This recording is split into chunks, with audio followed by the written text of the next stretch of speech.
Be ready. 15 seconds.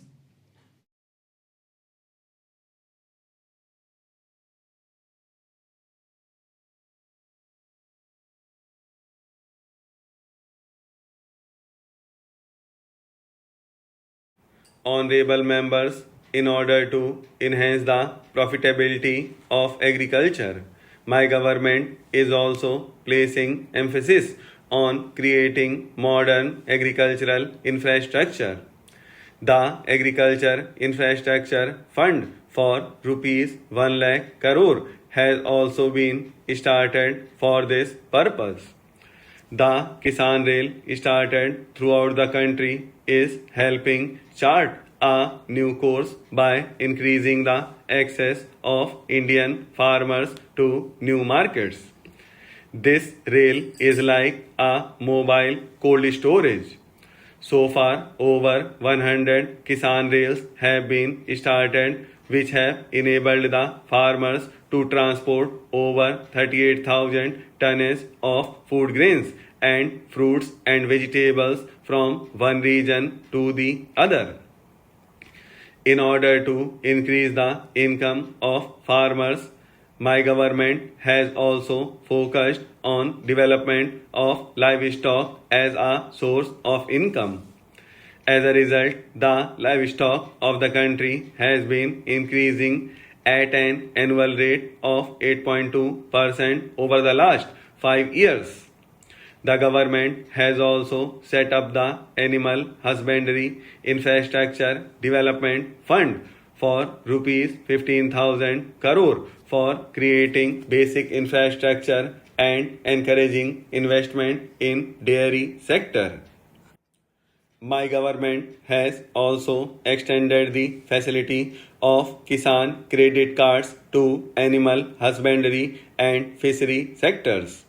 Efforts have been undertaken to increase the income of fishermen through the Pradhan Mantri Matsya Sampada Yojana. In this sector, an investment of about rupees 20,000 crore has been planned over the next 5 years. In order to increase the income of the farmers, the government has also launched a campaign to turn the Annadata into Urjadata. 20 lakh solar pumps are being provided to farmers under the Pradhan Mantri Kusum Yojana. Government is also encouraging production of ethanol from sugarcane, maize and paddy. Due to the affirmative policies of the government over the past 6 years, the annual ethanol production has increased from 38 crore liters to 190 crore liters. The production is expected to reach 320 crore liters this year. Ethanol is emerging as a major source for augmenting the income of farmers. Pooch Bapu had envisioned the development of self-reliant Adarsh Gram.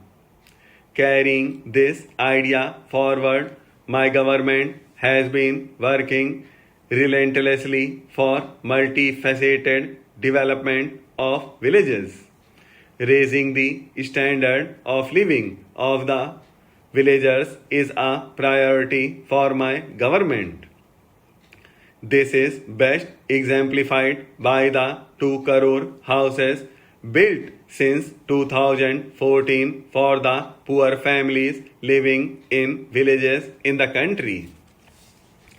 Honorable members, under the Swamitva scheme launched by the government, villagers are now acquiring legal rights over their property. With ownership rights, the villagers can now easily avail bank loans and housing loans against the collateral of their properties, and economic activities are expected to gain momentum in the rural areas. Small entrepreneurs, people associated with cottage industries and small farmers would be especially benefited under the scheme. Baba Saheb Ambedkar was not only the principal architect of the Indian Constitution but also guided the development of the country's water policy. On 8th November 1945, during a conference in Cuttack, he had said, "Water is wealth. Water being the wealth of the people and its distribution being uncertain, the correct approach is not to complain against nature but to conserve water." Drawing inspiration from Baba Saheb, my government is working on the ambitious scheme of Jal Jeevan Mission. Besides delivering water to every household, work on water conservation is also progressing at a rapid pace. I am happy to say that under this scheme, 3 crore families have been connected with piped water supply so far. Under this scheme, water connection is being provided on priority to brothers and sisters belonging to the scheduled castes and scheduled tribes as well as other deprived sections of the society.